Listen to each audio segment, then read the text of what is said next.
bahwasanya gajah itu dari arah timur digiring pakai petasan api, dan kebetulan almarhum ini posisinya ada di sekitaran sebelah barat. Nah, sehingga gajah itu lari ke arah barat, beliau itu tidak tahu gajah itu sudah mendekat, beliau udah terbekal, akhirnya lari terjatuh. Nah, disitulah 2 ekor gajah akhirnya menganiaya lah bahasanya ya, menganiaya saudara Darusman.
Izin Pak, dengan Bapak siapa Pak? Pak Kusnan. Pak Kusnan selaku siapanya almarhum Pak? Saya kakak kandungnya Pas, kakak kandung almarhum Darusman. Izin Pak, bisa diceritakan Pak tentang adanya gajah yang masuk ke areal pemukiman kita sampai mohon maaf terjadi insiden ini Pak? Jadi begini Mas, jadi saya sebenarnya ke Jepara kemarin itu untuk mengantarkan istri saya berobat ke dokter. Setelah itu selesai saya dapat informasi dari ponakan bahwa pamannya diinjak gajah di hutan perbatasan Aikadas. Setelah itu kami menyusul di rumah sakit di Permata, tapi ternyata nyampe Permata beliau dibawa ke rumah sakit Sukadana, dan nyampe sana beliau mengembuskan napas yang terakhir.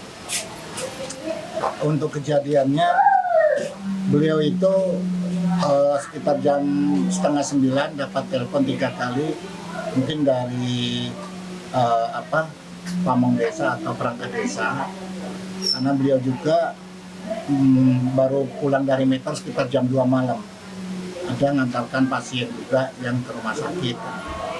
Nah, setelah itu ditelepon lagi, beliau menjawab bahwa saya siap untuk berangkat, ini saya masih mau mandi dan sarapan. Setelah itu saya akan berangkat. Nah, setelah sampai sana, ternyata warga itu sudah banyak yang berada di kawasan untuk menghalau gajah. Nah, untuk kronologi kejadiannya kami tidak tahu persis. Kalau cerita dari teman-teman yang ikut di sana, bahwasanya gajah itu dari arah timur digiring pakai petasan api, dan kebetulan almarhum ini posisinya ada di sekitaran sebelah barat. Nah, sehingga gajah itu lari ke arah barat, beliau itu tidak tahu gajah itu sudah mendekat, beliau udah terbekal, akhirnya lari terjatuh. Nah, disitulah 2 ekor gajah akhirnya menganiaya lah bahasanya ya, menganiaya saudara Darusman sampai terluka, baik di kakinya patah 2 kaki, terus ada di bagian dada luka dengan pelipis, sepertinya ada keretakan di pelipis. Setelah itu dibawa sama rekan-rekan itu keluar itu dibawa ke Permata Hati, rumah sakit terdekat. Ternyata di Permata Hati juga tidak sanggup seperti itu. Itu kejadian daripada awal mulanya beliau sampai terjadi musibah. Padahal di situ ada dari aparat Forkompimcam ya ada Kapolsek, ada Danramnya, atau Babinsa dan camat. Tapi kami tidak mendengar bahwa dari Forkomincham itu apakah memang tahu bahwa Darus itu kejadian di situ, dia tahu atau enggak, kami tidak tahu. Tetapi ada kawan atau memang anak buah dia yang memang setia mendampingi setiap tugas dia di lapangan. Dan kejadian ini di tahun 2025 ini bukan hanya sekali ini. Sebelumnya pun sudah seperti itu. Kejadian. Nah, kami ini berharap sebenarnya apakah kejadian ini setiap tahun akan seperti ini, gajah menghalau gajah. Karena itu akan merasa masyarakat itu ketika memiliki tanaman yang sudah tua atau tinggal metik, terus mereka ini nggak akan tenang karena dia harus menjaga tanaman yang ada di lahan sawah, seperti itu. Ini kejadian ini bukan satu kali ini aja ya, saudara, itu bahkan beberapa tahun yang lalu pun kejadian itu sama di kecamatan lain sampai meninggal. Harapan kami ini pemerintah harus sikap, baik dari Kementerian Kehutanan pusat maupun provinsi, termasuk aparat Forkominda maupun Forkominsa yang ada di kecamatan kesini ataupun Lombok Timur. Bagaimana sih mengantisipasi supaya gajah-gajah ini di kemudian hari tidak meresahkan masyarakat? Terus terang, masyarakat yang diresahkan ini bukan masyarakat untuk kecamatan Jepara, Desa Braja Asri aja, itu nyambung sampai ke daerah kecamatan lain seperti di Braja Selepa, seperti di kecamatan Purpolindo atau Labuan Ratu. Karena wilayah Waigambas itu cukup luas kan. Ya, bagaimana upaya sekarang pemerintah ini supaya tidak ada terjadi lagi korban keganasan gajah, akhirnya masyarakat juga bisa ibaratnya tidur nyaman, tanamannya nggak merasa terganggu, kan seperti itu. Mungkin itu yang bisa saya sampaikan. Kalau lebih dan kurangnya, kalaupun ini kami mohon maaf. Mbak, saat kejadian almarhum bersama berapa orang tim Mbak yang mencoba menghalau gajah itu Pak? Kalau yang menghalau gajah itu justru dari masyarakat yang banyak.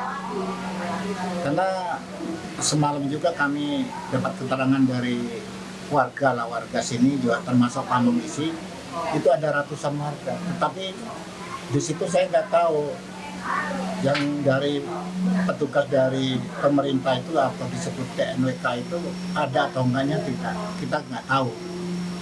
Yang saya dengar hanya ada camat, ada dari pihak kepolisian dan dari pihak TNI.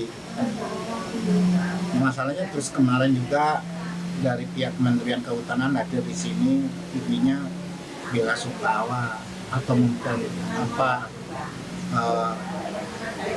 ibaratnya tunjangan, tapi kami memang sengaja nggak mau menerima karena kita lagi berduka gitu. Kita lagi berduka semuanya. Dan saya harap hari ini sebenarnya dari pihak beliau itu suruh kesini kan, tapi sampai jam ini, detik ini, sampai jam setengah hampir jam 2 belum hadir. Kami mintanya tadi pagi sebenarnya. Kalau kita masih ada jalan niat baik, saya juga akan terima kasih. Kalau tidak ada niat baik, ya kami tetap mengajukan gugatan.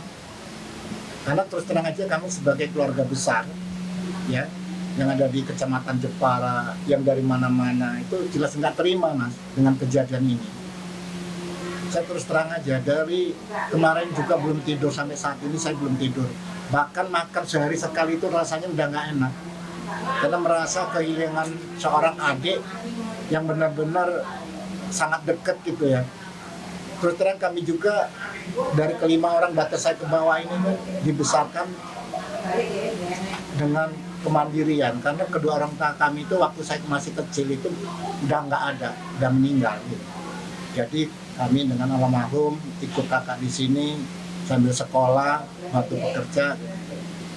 Jadi alangkah rasanya ketika kita dari kecil udah gede-gede, udah dewasa, udah punya keluarga, terus tiba-tiba dengan kejadian seperti ini. Ya Darus ini kan juga masih menjabat seorang kepala desa di desa ini. Beliau itu sangat cepat. Kalau ada warga yang minta tolong ada kejadian-kejadian ini, cepat beliau tuh tanggap dengan keadaan di desanya, tanggap dengan keadaan masyarakat. Beberapa bulan yang lalu sama, bahkan saya sampaikan sama dia, awas hati-hati gajah itu walaupun badannya besar juga larinya kencang, belum tentu kita kuat melawan larinya gajah. Mungkin itu Mas, kalaupun ada tambahan dari yang lain bisa dijelaskan Pak semangat almarhum Pak Darus untuk mengupayakan supaya gajah ini jangan sampai masuk ke area warga lebih jauh, seperti apa Pak semangatnya Pak? Beliau itu nggak kurang-kurang, setiap hari itu beliau itu ketika dinas kantor itu pasti banyak turun ke bawah beliau itu. Makanya beberapa kali kejadian di sini beliau itu posting kejadian gajah masuk gajah masuk itu beliau pasti ada di situ, yang didampingi Pak Babinsa yang ada di sini juga, semalam juga ada di sini. Beliau sangat akrab untuk mendampingi beliau di lapangan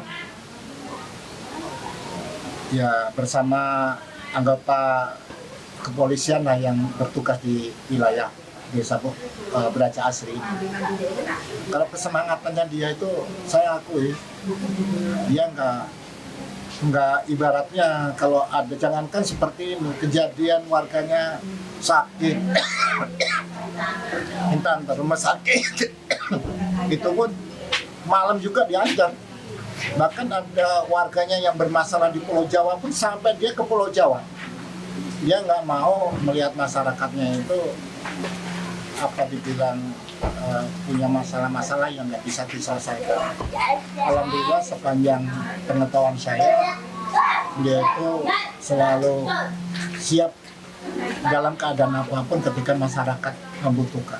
Bahkan beliau itu sebenarnya kemarin juga habis puasa itu memang dia niat puasa, beberapa hari puasa kemarin, mungkin badannya juga lagi kurang fit ya, karena ya sepulangnya dari metro juga jam 2 malam sampai rumah, tapi dapat telepon 3 kali bahwasanya minta pertolongan.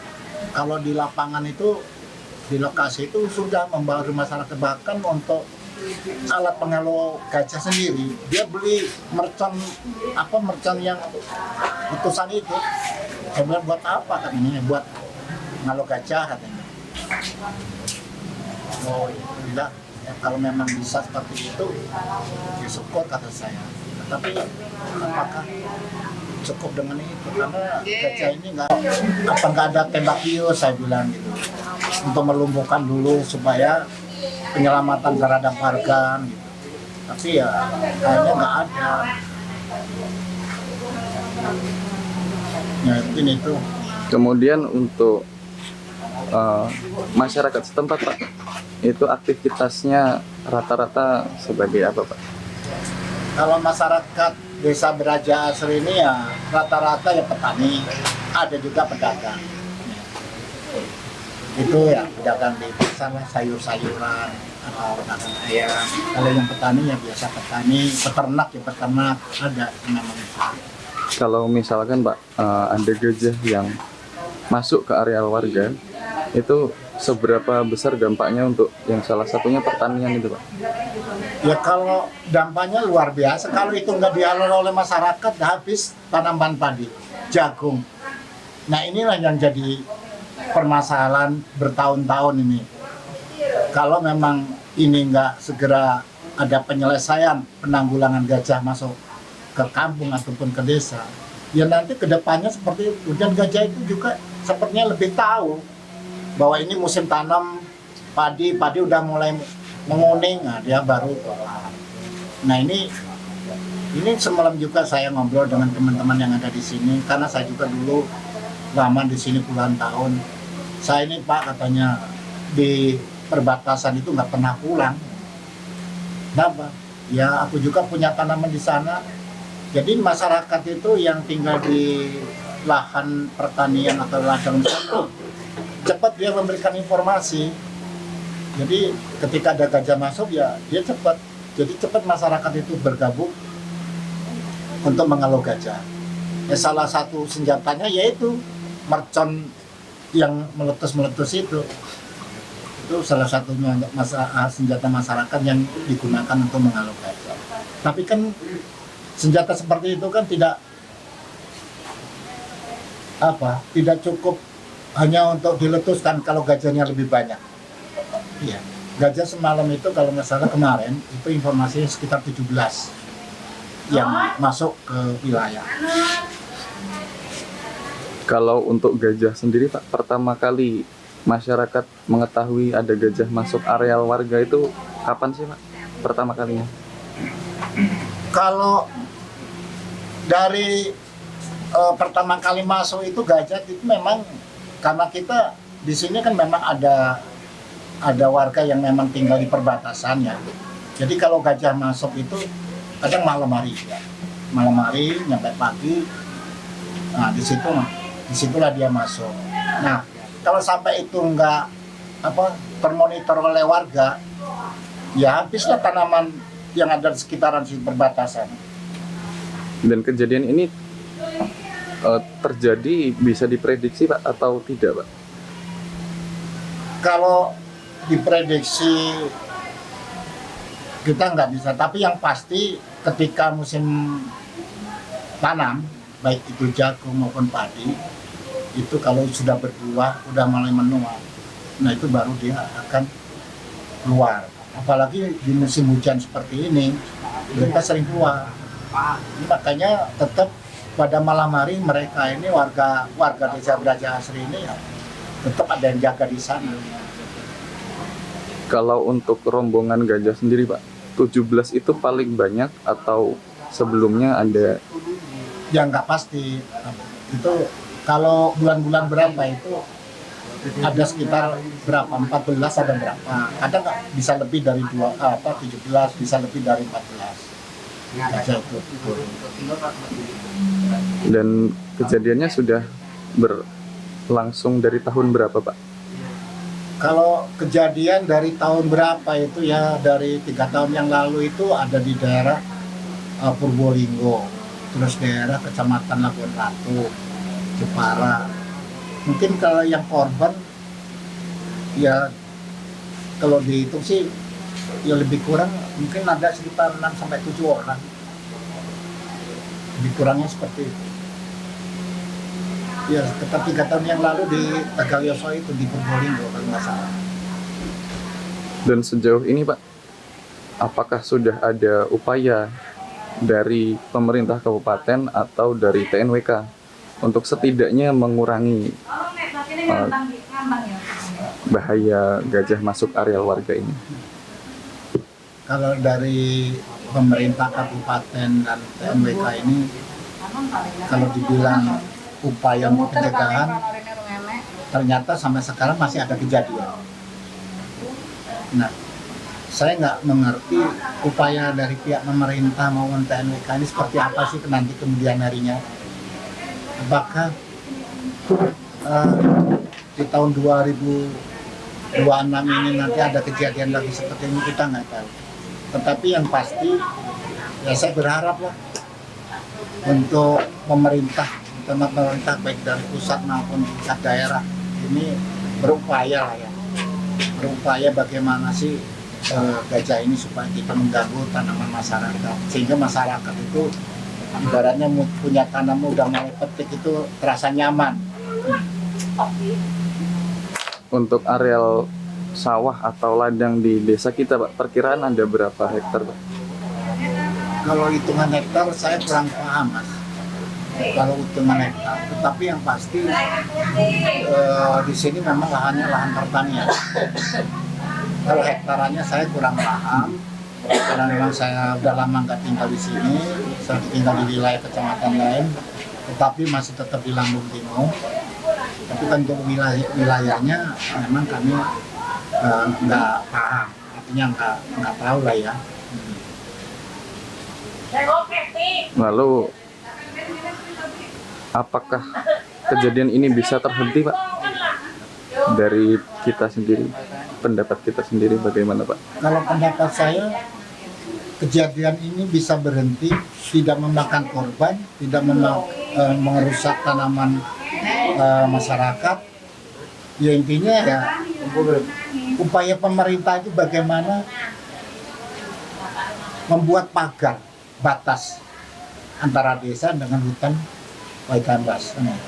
Entah itu merupakan tembok atau apa, pemerintah mengupayakan seperti itu ya, saya pikir itu lebih bagus. Kalau cuma galian-galian itu mas, nggak bisa mas, jangankan cuma galian, setrum aja nggak mampu, karena banyak setrum juga ya, akhirnya gajah karena badannya besar cukup merobohkan 2-3 batang aja bisa, dia bisa untuk jembatan.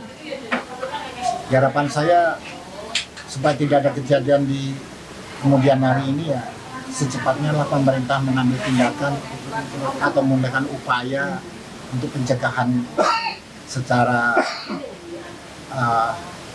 terpadu lah ya.